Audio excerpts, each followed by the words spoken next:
तो कहानी की शुरुआत एक बर्फीले एरिया को दिखाते हुए होती है, जहां वॉरियर इग्नेसियो और chief scientist Jose Cod Industries के लिए काम करते हुए नजर आते हैं। दरअसल ये लोग एक गोलाकार चीज की माइनिंग कर रहे होते हैं। इसी बीच कॉड इंडस्ट्रीज की ओनर विक्टोरिया वहां आती है और देखती है कि उस गोलाकार चीज के अंदर से बीटल शेप में एक स्कैरब निकला है। इस बीटल स्कैरब को देखकर विक्टोरिया बहुत खुश हो जाती है। इसके बाद हम जैमी नाम के लड़के को देखते हैं, जो कि अपना ग्रेजुएशन खत्म करने के बाद अपने घर आया था। यहाँ जैमी की फैमिली उसे एयरपोर्ट पर लेने आती है, जिसमें उसके पिता अल्बर्टो, माँ रोसियो, चाचा रूडी, बहन मिलाग्रोस और उसकी ग्रैंडमा होती हैं। जैमी को पिकअप करने के बाद सभी लंच के लिए जाते हैं, जहाँ जैमी को अपनी फैमिली से पता चलता है कि कॉड इंडस्ट्रीज धीरे धीरे पूरे शहर पर कब्जा कर रही है, जिससे उसकी फैमिली ने अपनी दुकान खो दी और उनके ऊपर काफी कर्जा हो गया, इसलिए जल्द ही वो अपना घर भी खो देंगे। इसके अलावा जैमी को पता चलता है कि फैमिली में हुए इन हालातों के कारण अल्बर्टो को हार्ट अटैक आया था। सब कुछ जानने के बाद जैमी कहता है कि मैंने अपनी पढ़ाई कंप्लीट कर ली है और अब मेरे पास डिग्री भी है,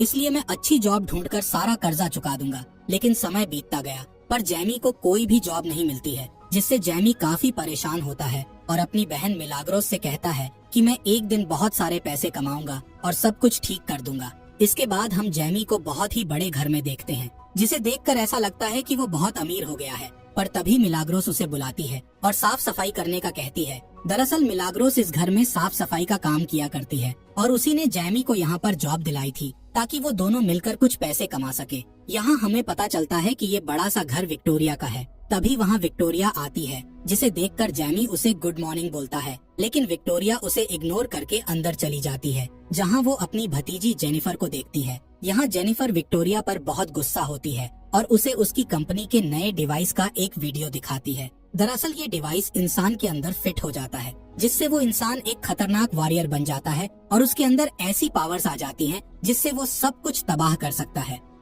अब जेनिफर गुस्से में आकर विक्टोरिया से कहती है कि इस कंपनी को ये हथियार बनाने का काम नहीं करना चाहिए। असल में ये कंपनी जेनिफर के पिता की थी, पर उनकी डेथ के बाद विक्टोरिया इस कंपनी की ओनर बन गई और जेनिफर के पिता की आखिरी इच्छा थी कि उनकी कंपनी इस तरह के डिवाइस ना बनाए, इसलिए जेनिफर विक्टोरिया के खिलाफ थी। खैर, विक्टोरिया जेनिफर को याद दिलाते हुए कहती है कि ये कंपनी मेरे हाथों में है, इसलिए मैं जो चाहूँ वो कर सकती हूँ। लेकिन जेनिफर अभी भी उनके खिलाफ थी। तब विक्टोरिया का बॉडीगार्ड इग्नासियो उसे रोकने की कोशिश करता है। ये देखकर जैमी जेनिफर को बचाने के लिए आता है, जिससे विक्टोरिया जैमी और मिलाग्रोस को जॉब से निकाल देती है। इस बात से जेनिफर को जैमी के लिए बहुत बुरा लगता है, इसलिए वो उसे अपना नंबर देते हुए उसे नई जॉब दिलाने का कहती है। इसी रात जैमी जेनिफर को मैसेज भेजने का सोचता है, पर वो बहुत नर्वस था। तब उसके पिता उसे मोटिवेट करते हुए जेनिफर को मैसेज भेजने का कहते हैं, जिससे जैमी उसे मैसेज भेज देता है।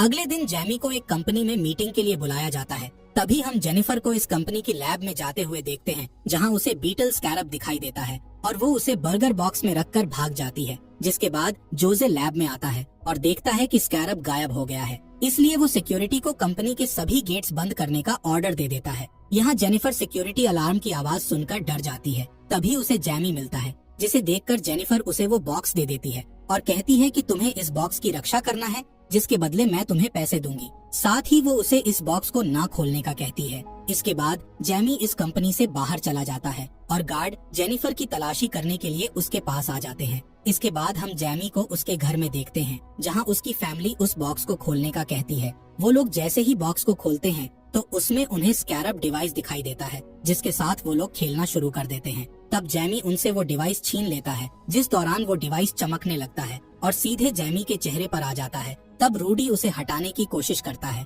जिस दौरान उसे बिजली का झटका लगता है और वो दूर गिर जाता है। इसके बाद वो डिवाइस जेमी के कपड़ों के नीचे घुस जाता है और उस डिवाइस से कीड़े की तरह पैर निकल आते हैं, जो कि जेमी को छत पर चिपका देते हैं और फिर जेमी की बॉडी के चारों ओर एक कवच बनने लगता है और जेमी एक सुपर हीरो की तरह दिखाई देने लगता है। साथ ही उसके सूट पर एआई सिस्टम एक्टिव हो जाता है। तभी अचानक वो सूट छत को तोड़ते हुए जैमी को स्पेस में ले जाता है। यहाँ जैमी को अभी भी विश्वास नहीं हो रहा था कि उसके साथ क्या हो रहा है। अब वो सूट जैमी को वापस नीचे लाता है और उसे गाड़ियों से बचाते हुए शहर के चारों ओर घुमाता है। तभी जैमी एक बस के सामने आ जाता है, जिससे वो सूट एक स्पेशल शील्ड बनाकर उस बस को 2 हिस्सों में काट देता है। इसके बाद जैमी वापस घर आ जाता है और वो सूट ऑटोमेटिकली गायब हो जाता है। यहाँ हम देखते हैं कि जैमी की बॉडी में एक भी घाव नहीं है, पर वो सूट के कारण बेहोश हो जाता है। जब जैमी होश में आता है तो वो देखता है कि वो स्कैरब डिवाइस उसकी पीठ में घुसा हुआ है। इस बात से घबराकर जैमी पुलिस को बुलाने का सोचता है, लेकिन रूडी मना करता है और कहता है कि अगर हम पुलिस के पास गए तो वो जैमी को चोर समझेगी। इसके बाद जैमी जेनिफर को ढूंढने जाता है, जिस दौरान वो देखता है कि कुछ लोग जेनिफर का पीछा कर रहे हैं। इसलिए जैमी उसे अपनी कार में बैठाकर अपने घर ले आता है, जहां जेनिफर बताती है कि स्कैरब डिवाइस बहुत ही खतरनाक हथियार है। इसलिए विक्टोरिया अपने ओमैक प्रोजेक्ट को पावरफुल बनाने के लिए उस डिवाइस का इस्तेमाल करना चाहती है। जैमी के पूछने पर जेनिफर उससे कहती है कि मैं नहीं जानती कि इस डिवाइस ने तुम्हें क्यों चुना, लेकिन हमें इस बात का जवाब कॉर्ड टावर में रखी एक चाबी से मिल सकता है। इसलिए रूडी जैमी और जेनिफर को कॉर्ड टावर तक ले जाता है, जहां वो कैमरों को हैक करने के लिए एक जैमिंग डिवाइस लगा देते हैं। जैसे ही गार्ड का ध्यान भटकता है तब वो दोनों अंदर घुस जाते हैं और उस चाबी को चुरा लेते हैं। ये चाबी एक घड़ी में बदल जाती है और जेनिफर देखती है कि ये घड़ी उसके पिता की थी। इसके बाद दोनों वहाँ से जाने लगते हैं, जिस दौरान इग्नेसियो उन्हें रोकने की कोशिश करता है। इसलिए जैमी का स्कैरब डिवाइस एक्टिव हो जाता है और वो इग्नेसियो से फाइट करता है।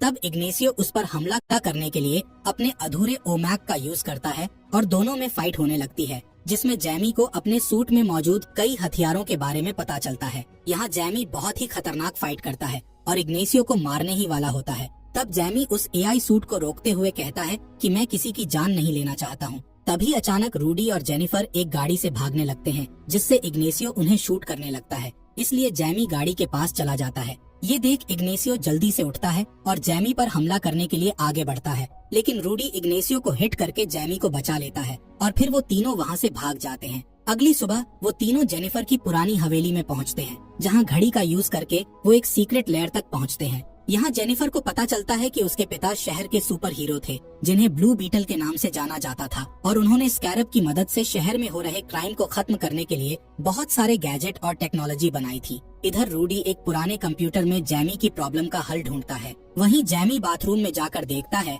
कि उसकी बॉडी में ब्लू कलर का चमकता हुआ एक घाव बन गया है। इसका मतलब था कि स्कैरब धीरे धीरे जैमी के शरीर के साथ खुद को जोड़ रहा है, लेकिन ये घाव जल्दी से ठीक हो जाता है। फिर जैमी बाहर आता है और देखता है कि जेनिफर अपने पिता को याद करते हुए दुखी हो रही है, इसलिए वो उसे संभालने लगता है और दोनों एक दूसरे के करीब आने लगते हैं। लेकिन तभी रूडी उनसे कहता है कि मुझे नई इन्फॉर्मेशन मिली है, जिससे मुझे पता चला है कि जब तक जैमी जिंदा है तब तक स्कैरब को जैमी की बॉडी से अलग नहीं किया जा सकता और ये स्कैरब किसी भी कीमत पर अपने हीरो की रक्षा करेगा। ये जानकर जैमी घबरा जाता है और उसे ऐसा लगता है कि वो बुरी तरह से फंस गया है। तब रूडी उसे समझाता है कि तुम्हें स्कैरब ने किसी कारण से चुना होगा। इस बीच विक्टोरिया को पता चल जाता है कि जैमी के पास स्कैरब है, इसलिए वो जैमी को पकड़ने के लिए उसके घर पर प्राइवेट मिलिट्री भेजती है। तब जैमी, जेनिफर और रूडी विक्टोरिया के हेलीकॉप्टर को अपने घर की ओर बढ़ते हुए देख लेते हैं। इसलिए जैमी सूट की पावर का यूज करने की कोशिश करता है, पर उसका सूट एक्टिव नहीं होता है। तभी जैमी को ध्यान आता है कि स्कैरब हमेशा उसकी रक्षा करेगा,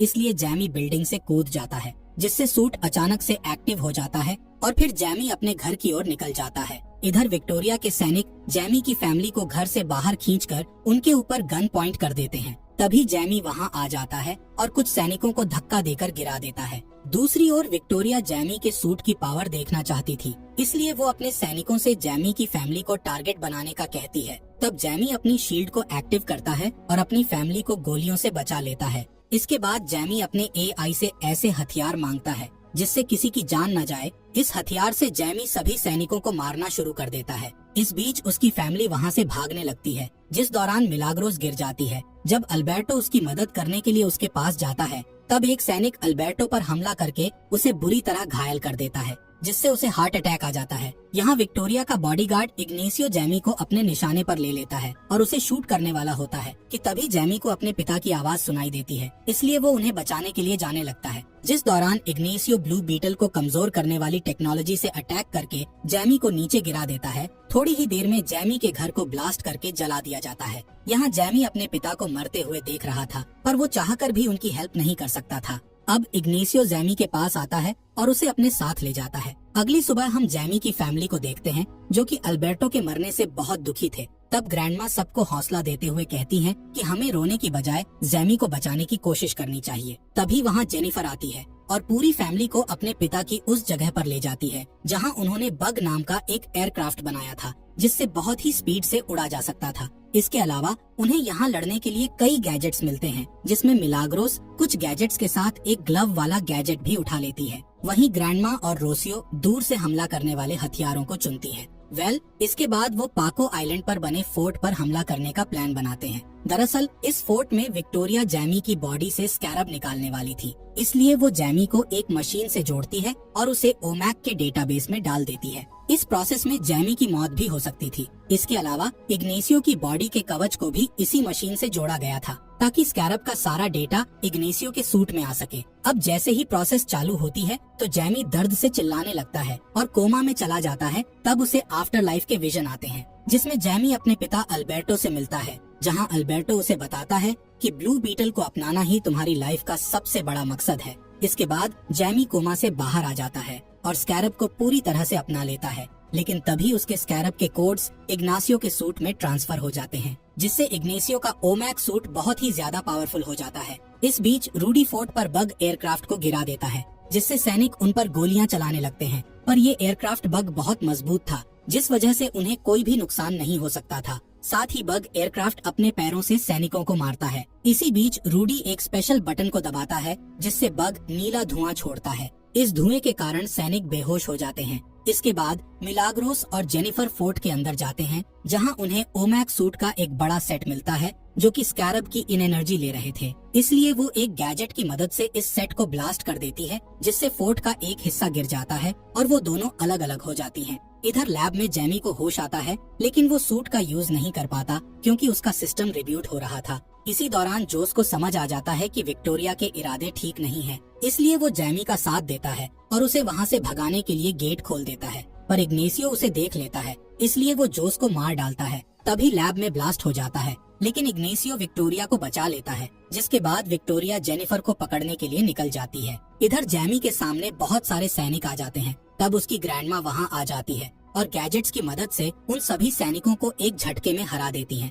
अब सभी बग के अंदर जाते हैं, लेकिन मिलाग्रोस और जेनिफर अभी भी वहाँ नहीं आए थे, इसलिए जैमी उन्हें बचाने के लिए वापस फोर्ट के अंदर जाता है। यहाँ मिलाग्रोस अपने ग्लव्स का यूज करके खुद को सैनिकों से बचा रही होती है, लेकिन सैनिक उसे जल्द ही घेर लेते हैं। तभी वहाँ जैमी आ जाता है और उसका सूट भी एक्टिव हो जाता है। अब जैमी इस सूट को पूरी तरह से कंट्रोल कर सकता था, इसलिए जैमी कुछ ही देर में उन सभी सैनिकों को हरा देता है। इसी दौरान इग्नेसियो वहाँ आ जाता है और जैमी को दीवार की दूसरी तरफ फेंक देता है। जैमी किसी तरह खुद को बचाता है और फिर इग्नेसियो से लड़ने के लिए उसके पास जाता है, जिससे वो दोनों लड़ते हुए स्पेस में चले जाते हैं और एक दूसरे पर अटैक करते हुए वापस जमीन पर गिरने लगते हैं। इस बीच विक्टोरिया जेनिफर को बंदी बना लेती है और यहाँ से भागने की तैयारी करती है, लेकिन तभी जेनिफर अपने पिता का स्पेशल गन बॉम्ब हेलीकॉप्टर में डाल देती है, जिससे हेलीकॉप्टर क्रैश हो जाता है, पर जेनिफर और विक्टोरिया बच जाती हैं। यहाँ जेनिफर स्कैरब के डेटा वाले डिवाइस को तोड़ देती है, जिससे विक्टोरिया अब कभी भी स्कैरब जैसे डिवाइस नहीं बना सकेगी।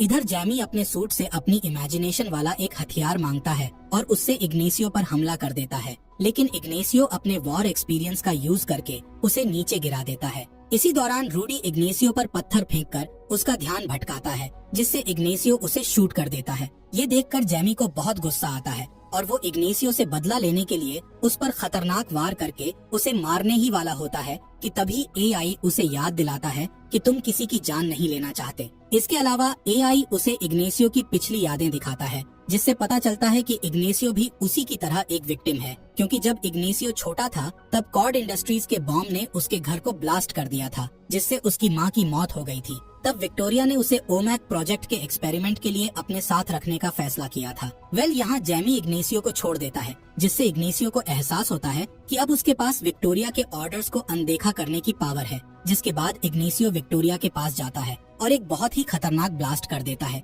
जिससे उन दोनों की मौत हो जाती है और पूरा आइलैंड ब्लास्ट होने लगता है। तब रूडी बग को लेकर आता है और जैमी और जेनिफर को बचा लेता है, जिसके बाद वो सभी वहाँ से निकल जाते हैं और अल्बर्टो की मौत का शोक मनाते हैं। अब कुछ समय बाद जेनिफर कॉर्ड इंडस्ट्रीज पर कब्जा कर लेती है और न्यूज में अनाउंस करती है कि वो भलाई के लिए हर तरह की मिलिट्री प्रोजेक्ट पर काम करेगी। यहाँ जैमी और उसकी फैमिली अपने जले हुए घर में जाते हैं और सोचते हैं कि अब उन्हें क्या करना चाहिए। तभी उनके पास उनके सारे पड़ोसी आते हैं और उनका स्वागत करते हैं। इसी बीच जेनिफर उनसे मिलने आती है और बताती है कि मैं रूडी जैसे अच्छे इन्वेंटर को कॉर्ड इंडस्ट्री में रखना चाहती हूँ और इसके बदले में पूरी फैमिली को पैसे दूंगी। इसके बाद जैमी जेनिफर को अपने साथ बाहर चलने के लिए कहता है। तब दोनों किस करते हैं और जैमी उसे लेकर उड़ जाता है। कहानी की एंडिंग में हम जेनिफर के पिता की जगह को देखते हैं, जहां अपने आप ही कंप्यूटर ऑन हो जाता है और उसमें जेनिफर के पिता की वॉइस रिकॉर्डिंग चलने लगती है, जिसमें वो कहते हैं कि मैं अभी भी कहीं पर जिंदा हूँ। इसी के साथ इस कहानी का यहीं पर एंड हो जाता है।